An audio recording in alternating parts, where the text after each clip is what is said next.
salve, salve, Pod Action Brasil está no ar. Mais um episódio, bom dia, boa tarde, boa noite. Não sei que momento está nos acompanhando, mas a gente está no ar com mais um episódio. Eu sou Diego Ávila e aqui comigo na apresentação, meu amigo Vini Vargas. O Vini trouxe até um chimarrão para equilibrar aí a temperatura do teu corpo, porque eu sei que aí tá calor, né? Pior que eu cheguei a pegar aqui para fazer um café, mas não deu, entrou uma onda de calor aqui, tá terrível, mas é isso, não posso queixar, verão, já é de se esperar que esteja quente. Vamos lá, que alegria, mais um Pod Action no ar, aqueles recados iniciais básicos lá para quem está nos escutando nas plataformas, curte, compartilha esse material, se você não segue a gente no Instagram, Pod Action Brasil, e também tá no YouTube, que daí tem o videocast no YouTube, @Pod Action Brasil. É isso, Diegão? É isso. O nosso papo hoje foi uma indicação de quem nos acompanha faz tempo. A gente tem que começar a dar esses créditos aí pro pessoal que nos indica. Foi a Verdade. Cíntia.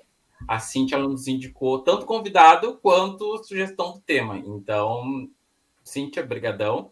E se você tiver sugestão também, pode deixar nos comentários no Instagram, seja também na plataforma digital, lá tem espacinho para você comentar, deixar uma pergunta, enfim. Ou também até na versão videocast no YouTube. Então, indicações são sempre muito bem-vindas. E aí, a nossa indicação foi para falar um pouco sobre a avaliação cinemática funcional. Eu estou até lendo para não me perder no nome. Tá? Mas aí a gente foi se aprofundar um pouco mais nisso e tentar conversar um pouco sobre essa questão de tecnologia, consciência para o esporte, como é que isso tudo pode nos ajudar. E aí o nosso convidado, então, ele vem explicar sobre essa avaliação e explorar um pouco mais esse universo aí da tecnologia para auxiliar melhor performance, prevenir lesões e tratamentos e tudo mais. Ele é fisioterapeuta, pós-graduado em fisioterapia esportiva, já atuou no Esporte Clube Internacional e hoje está na Movimente Fisioterapia. Bem-vindo ao Pod Action Brasil, então, Júlio Franco, tudo bom? Tudo bom, Diego? Tudo bom, Vini? Bom dia. Primeiramente, queria agradecer a oportunidade de vocês, tá? De terem me convidado, né, para participar desse podcast hoje. Fiquei muito feliz com o convite, então, mais uma vez, muito obrigado. Queria agradecer também a Cíntia, né, minha paciente querida, de longos anos, faz acompanhamento comigo lá na clínica e me indicou, fiquei muito contente. Então, muito obrigado. Vamos lá. Deve estar funcionando, porque a Cíntia está correndo bem, né, Vini? Tá voando. Tá voando, né? Bom, Júlio, a gente vai começar pelo que a Cíntia sugeriu e depois a gente vai explorando um pouco mais. Super O que tranquilo. é a avaliação cinemática funcional? Beleza, então, a avaliação cinemática funcional. Vocês, Vini e Diego, vocês são corredores ou vocês são professores? Para eu começar explicando de uma maneira menos técnica, digamos assim. Eu sou treinador e corro também, e o Diegão aí é um misto de corredor com um crossfiteiro. Exato. Beleza. Então, a cinemática, quando a gente estuda lá na física, né, ela é o estudo do movimento, tá? Então, e a biomecânica é a mecânica, é o funcionamento do movimento, né? Então, são duas, é como se fosse uma engrenagem que se conecta, a biomecânica junto com a cinemática. Então, como o Diego disse, perdão, eu trabalhei lá no Internacional e lá eu tive uma experiência com muitas tecnologias avaliativas, né? Os atletas de alto nível, jogadores de futebol, jogador aí que tem um salário de $500.000 por mês, ele precisa de ter tecnologias para avaliar e mensurar aquela performance dele. Então, o que acontece? No alto rendimento, nos profissionais, se ele fica lesionado, se o atleta fica fora, é muito custo para o clube. Então, foi desenvolvida várias tecnologias para mensurar quantitativamente, não só qualitativamente. Qualitativamente seria o atleta tá bem ou tá ruim, tá bem ou tá mal. Quantitativa é em números, né? Quantos por cento ele tá bem, quantos por cento ele tá mal. Então, com essa minha vivência que eu tive lá no Esporte Clube Internacional, com atletas profissionais, eu acabei conhecendo várias tecnologias e eu tive essa vontade de aplicar isso com pessoas que amam o esporte, que é o caso dos corredores, né? Que amam praticar o seu esporte e querem ter um rendimento, não querem se machucar. Então, falando agora sobre a avaliação cinemática funcional, o que que é? É uma análise, é uma avaliação onde a gente consegue, por meio de vídeos, né, e uma série de testes, depois eu posso falar um pouquinho sobre cada teste, a gente consegue mensurar quantitativamente como é que está o nível e a funcionalidade desse atleta. Quando eu falo funcionalidade, eu estou querendo falar se a força da pessoa, do atleta, está boa, né? Está normal, digamos assim, se a mobilidade das articulações estão boas ou estão diminuídas, e se a flexibilidade dos músculos estão funcionando da maneira correta. Então, quando a gente fala avaliação, porque a gente avalia, cinemática, porque ela é baseada em biomecânica e cinemática, né, do movimento do atleta, e funcional, porque ela avalia a função. Se os músculos têm a função de produzir força, se as articulações têm a sua função de ter mobilidade e dissipar a energia, e a flexibilidade que os músculos precisam para não vir a romper ou a ter algum tipo de lesão. Não sei se ficou muito técnico ou consegui ser Não, um é pouco. isso, é isso. Eu queria entender assim, por exemplo, nessa avaliação, tu consegue já avaliar, perceber assim se existe um equilíbrio no trabalho, por exemplo, de força de membros inferiores ou até de membros superiores também, mesmo para quem corre, igual na questão de postura, nesse aspecto assim, de entender, por exemplo, se não está forçando uma região por estarem mais enfraquecida em alguma outra região, e aí daqui a pouco sugerir, olha, fortalece mais glúteo máximo, alguma coisa nesse sentido, mais ou menos? Perfeito, Vini. É bem nesse sentido mesmo. Como que funciona um pouco da avaliação, né? Vou tentar explicar e eu acho que eu vou conseguir responder a tua Isso. pergunta. Vocês já viram aquele filme Avatar? Como foi gravado? Eles colocam um monte de pontinho no rosto, no corpo, para captar os movimentos. Na avaliação cinemática funcional, na avaliação biomecânica, é parecido. Tu vai lá, por exemplo, Vini, vai lá na clínica, a gente coloca os marcadores, que é aqueles pontinhos que recebem a luz e passam os dados depois, né? Em vários pontos anatômicos, tá? Para ficar simétrico, no mesmo ponto dos dois lados que a gente vai avaliar. Aí o Vini começa a correr na esteira. Nesse momento que o Vini está correndo na esteira, a gente está gravando com uma câmera, né? E vai analisar por meio de um software no computador como que está esse movimento, como que está a cinemática e a biomecânica. Aí, por exemplo, se eu vejo que o Vini está aterrissando com o pé muito para frente, aí eu consigo saber aonde que vai estar a sobrecarga que está gerando a lesão dele. Nos testes de força, por exemplo, a gente usa um aparelho que se chama dinamômetro. Ele mede a força que é produzida em determinado músculo. E aí, respondendo a pergunta, a gente pode sim mensurar os músculos dos membros superiores, dos membros inferiores, e a gente consegue comparar se um músculo está sendo mais Mais solicitado, exigido. mais exigido do que o contralateral, ou o de cima, ou o superior ou o inferior, né? E aí, de fato, sim, a gente consegue mensurar se está havendo uma compensação que pode estar ligada ou não com aquela lesão. Mas Não aí sei. no, a avaliação ela pode ser preventiva, assim, não estou com lesão, não estou com nenhum desconforto, vou ali avaliar bem o movimento, ou ele serve basicamente para quem está com algum desconforto e quem está com dor? Perfeito. Cara, atualmente, na minha clínica, na clínica Movement, né? Ela, eu fiz uma média, assim, né? Das pessoas que procuram prevenção e tá crescendo, tá? Já foi muito antes, era, como posso dizer, 100% era quem estourava, teve uma canelite, uma faceite plantar, uma dor no joelho. Aí, bah, estourou, não tá conseguindo correr, tá com dor e procurava. Agora, cara, tá crescendo muito, muito, e isso é muito bom, eu fico muito feliz que as pessoas estão se preocupando em tentar prevenir a lesão, entende? E sim, a avaliação biomecânica ela é para todas as pessoas. É para pessoas que têm, de fato, uma lesão e quer descobrir qual é o melhor tratamento para ela, mas também é para aquelas pessoas que, não tem nenhuma dor, mas já tive uma lesão no futuro, no passado, lembro que foi ruim eu ter que parar de fazer o meu esporte.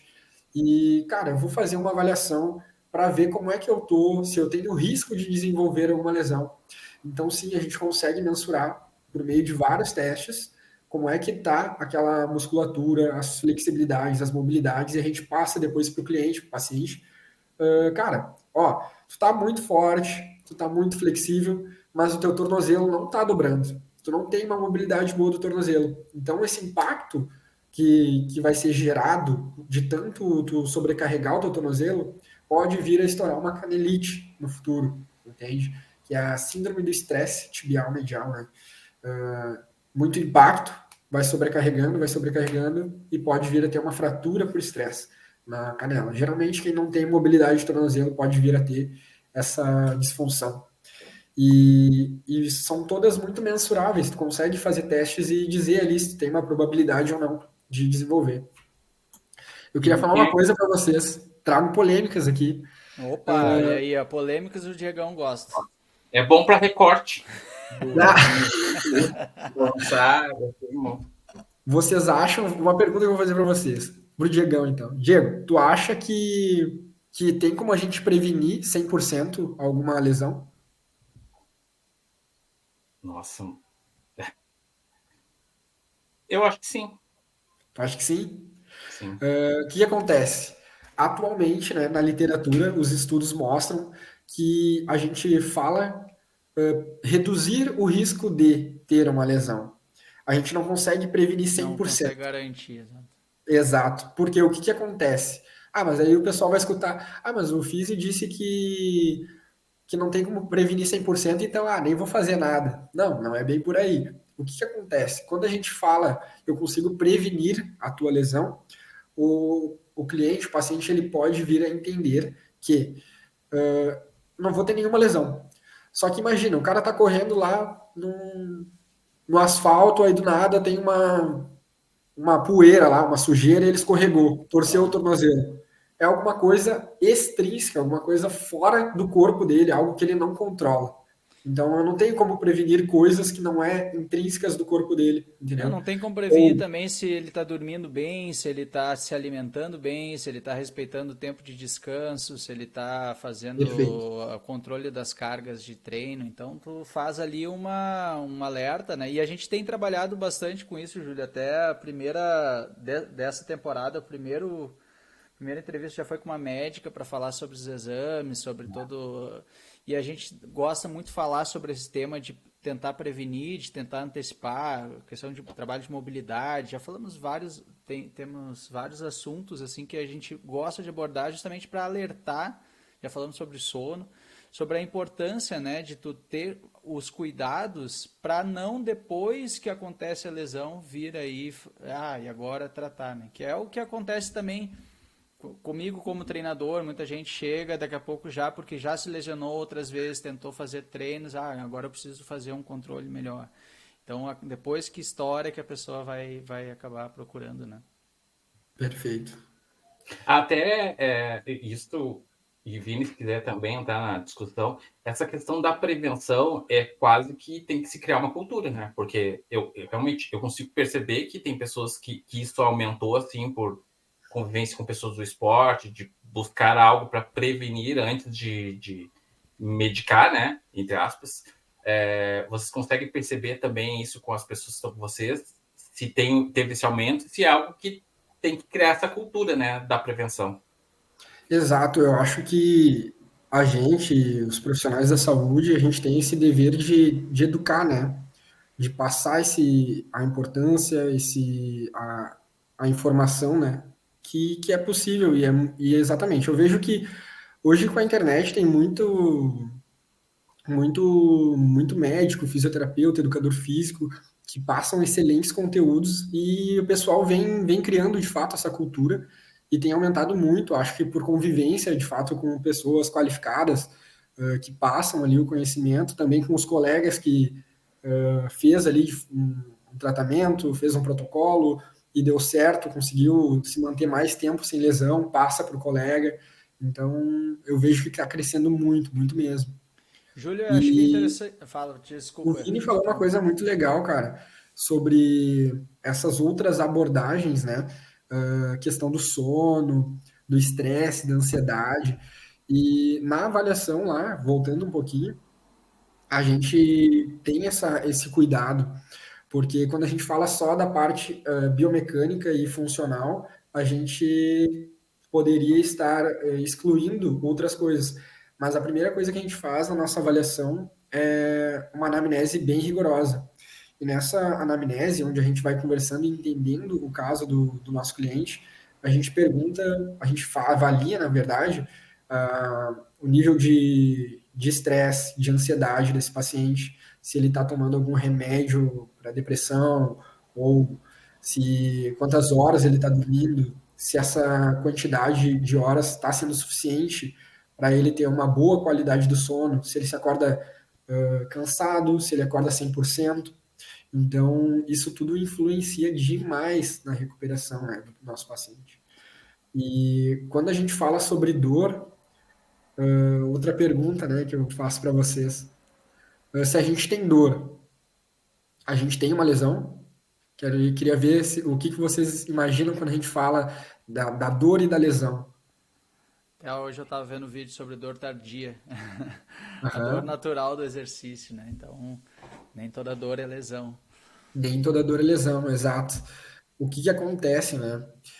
Às vezes a gente tem uma dor ali, por exemplo, no pé, e a gente já tem a impressão, a crença, né, de que aquela dor é uma lesão, e na verdade não, pode ser várias outras coisas.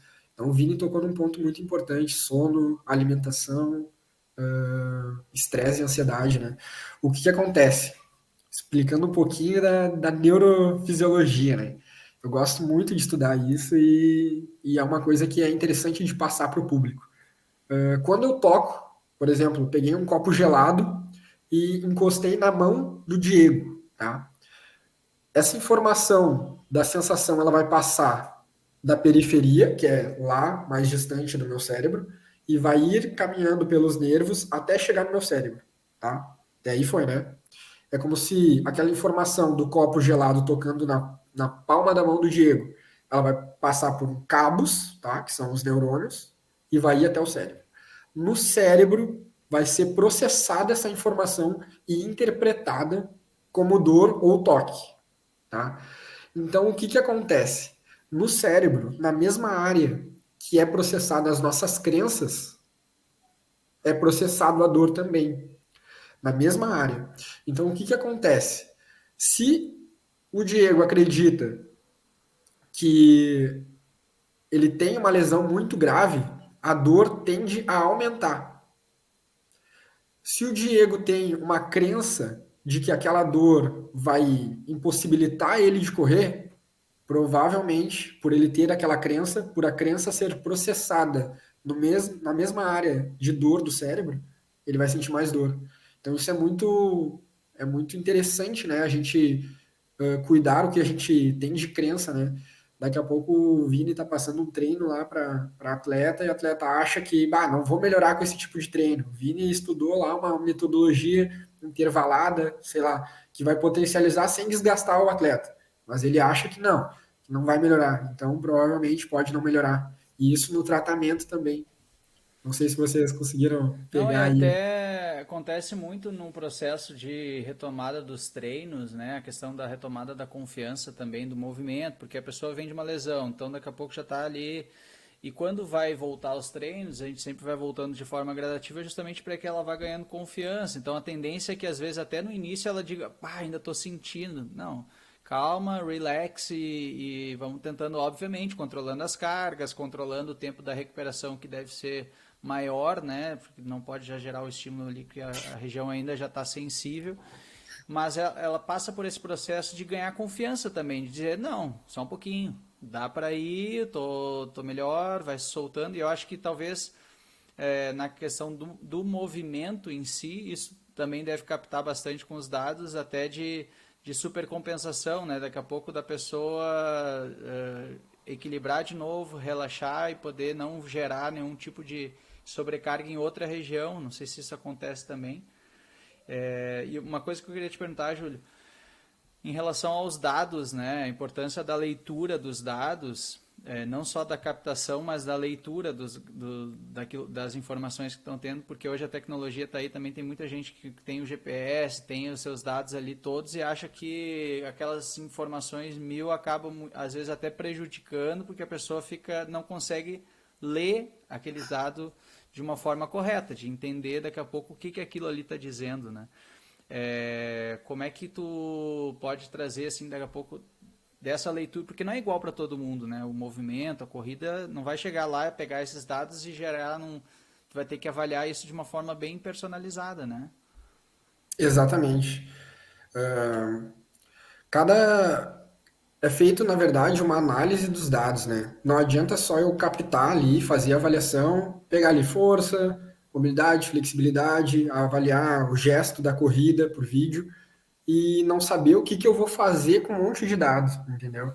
Então, de fato, é bem personalizado para cada pessoa. Tem uma pessoa que é maior, mais alta, então a Isso. passada dela naturalmente vai ser maior. Então, não tem como eu fazer pegar os mesmos dados de uma pessoa menor e passar para ela, não, tu tem que fazer uma cadência X, entende?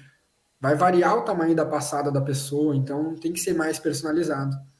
E exatamente, com esses relógios, com essas tecnologias, tem muita informação, né?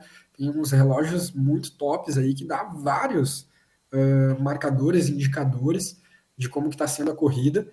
E às vezes o pessoal não consegue entender, analisa o pace, analisa a cadência, mas deixa passar várias outras informações. E a gente consegue passar para cada um o que é interessante de ser monitorado e progredir, né? Ou melhorar de cada coisinha que tem ali no relógio. Essa uma dúvida. A avaliação cinemática qualquer pessoa pode fazer, não necessariamente corredor. Qualquer pessoa pode fazer. Isso é uma boa pergunta e muito interessante. A cinemática, né, como eu estava falando, ela é uma análise do movimento, Então, existe, se a gente pegar lá na época de vestibular, né, a gente fazia aquelas contas de física para fazer a análise cinemática da velocidade do carro. Um carro está se movendo e a X, quanto tempo ele vai chegar no destino? Então, a avaliação cinemática funcional, ela pode ser aplicada para qualquer esporte, para o CrossFit, para o futebol, para a corrida, qualquer movimento. É análise do movimento. Então, falando do CrossFit, lá na clínica eu avaliei um paciente que ele tinha dificuldade, ele tinha dor na canela quando ele fazia aquele exercício que tu pula na caixa e pula para o outro lado. Eu não sei o nome do exercício. Box jump over. Box jump over. O cara é crossfiteiro mesmo. Crossfiteiro. E aí ele sentia muita dor. Então o que a gente fez? Colocou os marcadores, aqueles lá do Avatar, gravamos ele pulando a caixa e a gente notou que na perna que ele tinha dor, na canela que ele tinha dor, ele fazia um movimento muito exagerado e muito diferente do tornozelo comparado com o outro, que ele não tinha dor. Então a gente consegue, né? A gente vai fazendo em câmera lenta, vendo passo a passo como é que se movimenta a perna dele, como é que toca o chão, como é que dá o impulso, como é que toca na caixa, e aí a gente consegue ver ali o passo a passo, o que está acontecendo. E no fim ficou bom, conseguiu participar do campeonato. Então E dá como para fazer ser. as correções? Como é que faz esse ajuste daí no treino? Como que fazemos o ajuste no treino? Deixa eu pegar na corrida especificamente um exemplo para ti, Vini. Tem uma parte da avaliação que a gente avalia o overstride, não sei se vocês conhecem, né? Que é o quanto que o paciente, o corredor, coloca a perna para frente. Então, se a gente vai ver esse movimento da corrida, né, de lado, o cara tá correndo de lado. Se ele colocar a perna muito para frente, quando ele toca com o calcanhar, com a planta do pé ou com a ponta do pé muito longe, ele faz uma frenagem. Então, tem mais impacto no joelho. Tem mais impacto no joelho e no tornozelo.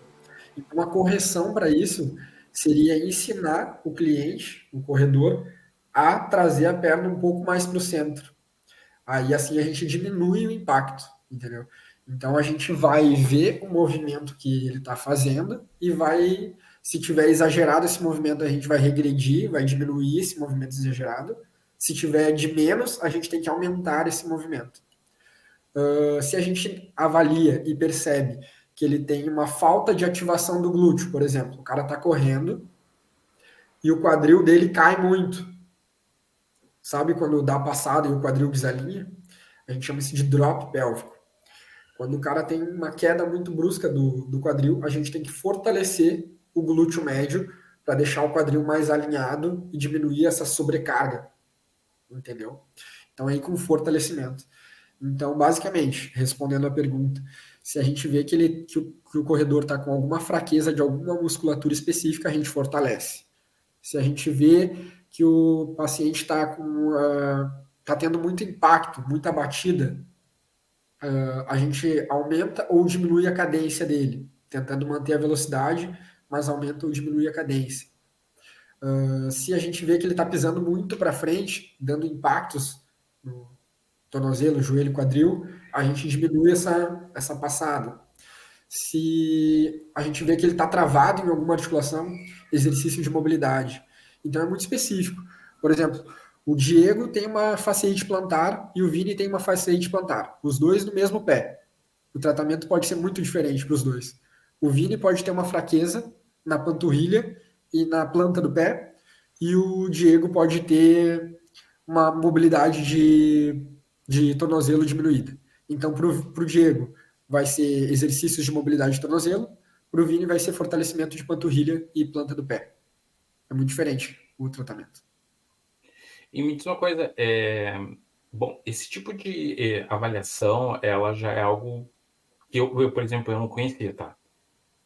Então, assim, como é que esse tipo de tecnologia está chegando cada vez mais para as pessoas que não são atletas profissionais, mas que praticam recorrente, né, o esporte? Como é que cada vez mais isso está se tornando mais acessível, né? Exato. Como é que tu pode falar um pouco sobre isso para nós? Cara, na verdade, nos Estados Unidos, isso não digo bem comum, mas é muito mais acessível, né? Estados Unidos tem muita tecnologia, os aparelhos são mais baratos, o pessoal ganha em dólar, gasta em dólar.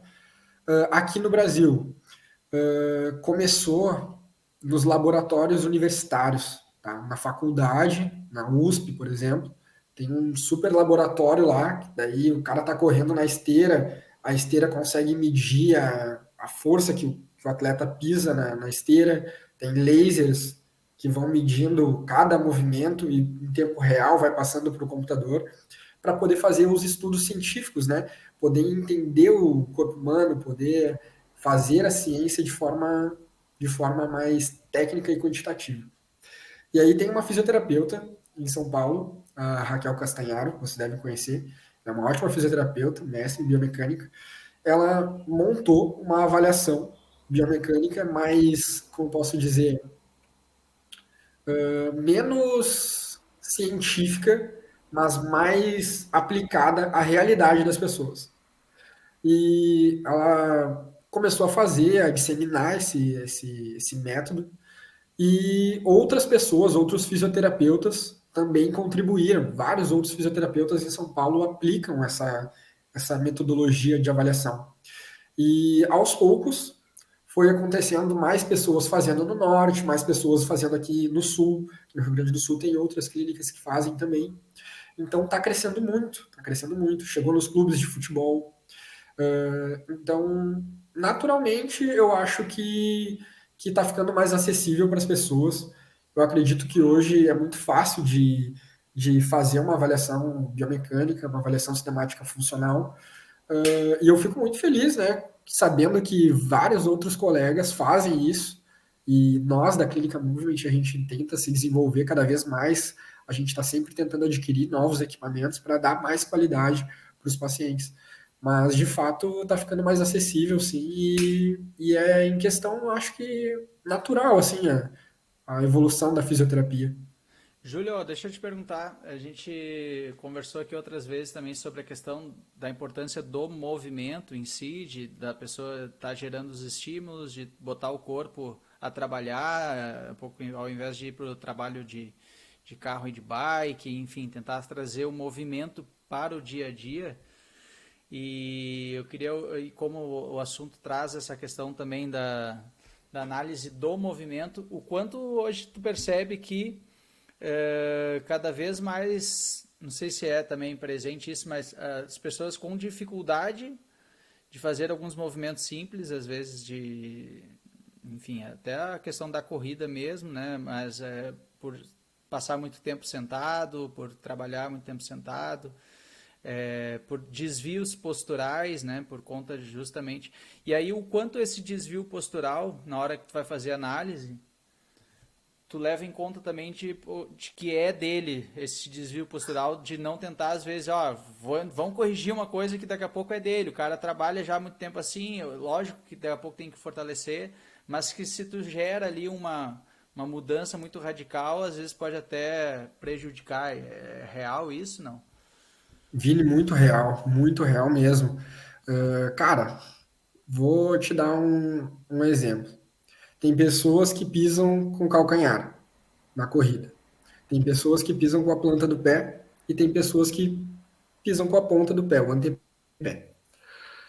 Na verdade, eu não preciso corrigir todos os movimentos diferentes. Não existe aquela pessoa que é igual o livro, que mostra lá que vai pisar assim, vai ter essa mobilidade, vai ter. O que acontece? Na verdade, existem algumas coisas que a gente precisa avaliar para mensurar se ela tem risco de lesão ou se está havendo ou não a sobrecarga. Então, tem pessoas que correm com o braço juntinho ao corpo, tem pessoas que correm com o braço fazendo movimentos, entendeu? Então, eu não preciso corrigir esse movimento do braço do meu paciente. Eu preciso ver o que está gerando impacto, se os músculos estão absorvendo esse impacto ou não. Então, eu não corrijo tudo. Se o paciente nasceu com o pé plano, eu não preciso corrigir, não sou obrigado a corrigir esse pé plano dele. Eu tenho que ver outras coisas. Então, tem condições que tu vai precisar dar uma trabalhada usar uma palmilha, mas é algo mais específico. Não é algo que eu preciso corrigir em todos, entende? Se eu for pegar o Bolt, por exemplo, o Bolt tem escoliose, tem o pé plano, ele, se eu não me engano, tem pé plano, escoliose e ele tem mais algum outro desvio postural. E o cara é o melhor corredor de velocidade, é o maratonista não, perdão, o recordista. Então, a gente não precisa corrigir tudo isso. Falando de nós, né, fisioterapeutas, o que nós fazemos? Nós avaliamos, então, se os músculos estão absorvendo os impactos, se está havendo ou não impacto durante a corrida e algumas outras variáveis. E aí, nessas, sim, a gente modifica, entende? Mas não todas. Não sei se eu consegui. Não, é isso, é isso. É porque a gente vê muita preocupação do pessoal que, principalmente está começando, Vini, preciso cuidar da minha postura. A primeira coisa é calma, né? Relax aí, vamos entender bem, controlar as cargas, ir ajustando. Eu gosto de chamar da naturalização do movimento, né? A pessoa ficar aquilo ali cada vez mais natural, porque daqui a pouco a postura está daquela forma porque ela também está iniciando, ela está adaptando ainda. No momento em que ela começa a repetir o movimento, começa a sentir mais também o que ela está fazendo, ela tende a naturalizar um pouquinho mais e aí naturalmente a postura se ajusta já, né? A gente vê muita preocupação nesse aspecto das pessoas. Nossa, eu preciso mudar a postura, preciso isso aqui, precisa calma. Eu acho que essa adaptação, então é importante essa questão da análise e tu trazer esse teu relato também para reforçar essa questão de que é bem individual, né? Que é bem individual. É uma análise que precisa ser feita dentro da realidade de cada um. Né? Às vezes a gente quer se comparar com outra pessoa, Exato. né? Da forma de correr, de treinar, assim, seja o que for, e se esquece que cada pessoa é uma pessoa, cada corpo é um corpo, e é isso, né? Exato. Eu vi que.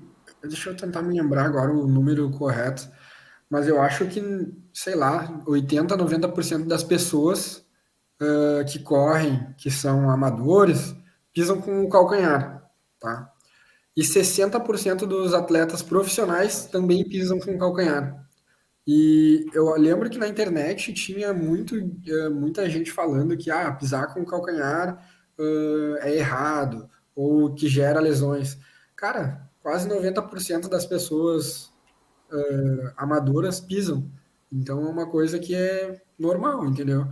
Então, quando a gente pisa com a ponta do pé, a gente vai estar jogando a sobrecarga para outro lugar. Quando a gente pisa com a calcanhar, está jogando para outro lugar. A sobrecarga, o impacto, na verdade, ele nunca vai sumir. Ele vai estar sendo jogado para um ponto ou para o outro. Inclusive, isso a gente usa como uma estratégia. Por exemplo, o Vini tem uma dor no joelho e ele está correndo uma maratona, 42. Aí ele está correndo de boa ali até os 21. Aí no 30 começou a sentir a dor no joelho. O que ele faz? Cara, é uma estratégia que a gente orienta. Daqui a pouco começa a correr agora, a partir dos 30, pisando com a ponta. Tu vai jogar a sobrecarga para a panturrilha, entendeu? Vai parar de doer o joelho, aí tu vai correr vários km e vai começar a doer um pouquinho a panturrilha. Tu vai estar sobrecarregando um pouco a panturrilha. Parou a dor no joelho, volta para o calcanhar. Usa como uma estratégia para te conseguir alcançar o teu objetivo. Então, tem várias técnicas que a gente indica, né? A sobrecarga no sono. Muito bom. Vini, tem mais alguma pergunta? Eu vou... Tem várias, eu sei. Pode falar. Não, vai, Júlio, muito bom. É super importante a gente ter essa abordagem ainda de uma forma tão clara. A gente vai deixar depois também na descrição ali para a galera que acompanha e daqui a pouco tem mais perguntas, queira fazer ou queira conhecer um pouco mais do trabalho, a gente vai deixar na descrição aí do vídeo.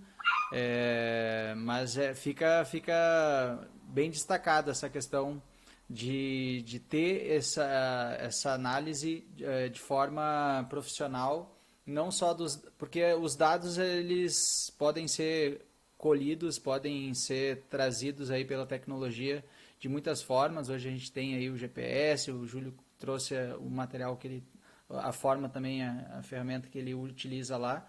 E a gente tem muitos dados. Hoje os dados estão aí para a galera ver. Só que a grande questão é a gente saber analisar esses dados, né? Ter a leitura desses dados, trazer para a realidade de cada um, trazer para aquilo que cada um necessita. Então, acho que ficou espetacular para a gente poder entender bem isso. Valeu, Júlio. Obrigado. Pô, eu que agradeço, Vini. Muito obrigado mesmo, mais uma vez, né? Pelo convite de vocês. Agradecer mais uma vez a Cíntia. A Cíntia evoluindo muito. Adoro uma liberação miofascial. Isso é uma coisa interessante de falar, né? O recovery, vocês têm contato com o recovery? Já fizeram recovery alguma vez? A gente fez um episódio também de recovery para tirar as dúvidas com a galera. E tem bastante gente aí que é bastante adepto. Eu, um assíduo utilizador dessa metodologia. Uma botinha de compressão, uma banheira de gelo. Uma liberação no dedo ali para tirar aquela contratura. É ruim, mas é bom. É ruim, mas é bom. Depois que acaba é bom, né? É bom, é ótimo, né? Mas é muito bom. Obrigado, Júlio, pelo teu tempo mesmo. Valeu por compartilhar teu conhecimento com a gente. Beleza, Diego. Muito obrigado mais uma vez, pessoal. Uma honra aí. Valeu. Vinão, mais um episódio com muito conteúdo especial, né? É isso. Se você chegou até aqui e ainda não curtiu, não compartilhou, deixa de ser um fanfarrão e segue a gente. Na terça-feira que vem estaremos de volta aí novamente, né, Diegão? Exatamente. Não deixe de seguir o Júlio e a clínica, que foi muito bom esse episódio. Semana que vem a gente está de volta, então. Valeu, gente.